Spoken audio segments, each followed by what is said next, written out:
இந்த மாதிரி வீடியோ ஒரு நாளைக்கு எத்தனை பார்க்குறீங்க? என்னைக்காவது யோசிச்சிருக்கீங்களா இதெல்லாம் எப்படி கிரியேட் பண்ணுறது, யார் இதெல்லாம் கிரியேட் பண்ணாங்க, யார் இதை ஸ்டார்ட் பண்ணாங்க அப்படின்னு? முன்னொரு காலத்தில் அவ்வளோ தூரம் ஃப்ளாஷ்பேக்கில் போவேன்னா சிம்பிளாக சொல்லி முடிக்கிறேன். ஏஐயோட மெயின் கோர் என்ன அப்படின்னா making machine think and learn like a human. இதெல்லாம் 1950 ஸ்டார்ட் ஆகிடுச்சு சொன்னால் நீங்கள் நம்பவா போகிறீங்க? என்ன அப்போ கொஞ்சம் சிம்பிளாக இருந்தது. இப்போது ரெட் சிக்னல்னா ஸ்டாப்னும், க்ரீன் சிக்னல்னா கோன்னு, இந்த மாதிரியான சின்ன சின்ன ப்ரோக்ராம்ஸ் தான் இருந்தது.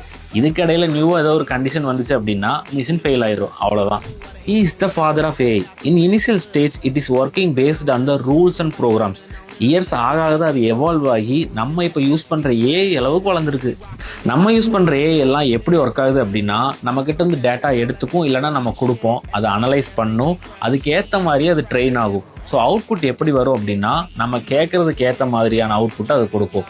இதுதான் மேட்ரு. ஸோ நீடுக்கு ஏற்ற மாதிரி அது சேஞ்ச் ஆகிட்டே இருக்கும். AI is not thinking like a human. It predicts most likely correct answer. ஏஐனால நம்மளுக்கு எவ்வளோ பெனிஃபிட்ஸ்னு உங்கள் எல்லாருக்குமே தெரியும். ஆனால் அதனால என்னென்ன டேஞ்சர் அப்படின்னு உங்களுக்கு தெரிஞ்சுக்கணும்ல. அப்படின்னா பிடிஎஃப்னு கமெண்ட் பண்ணுங்கள், அதோட லிஸ்ட்டே நான் உங்களுக்கு சென்ட் பண்ணுறேன்.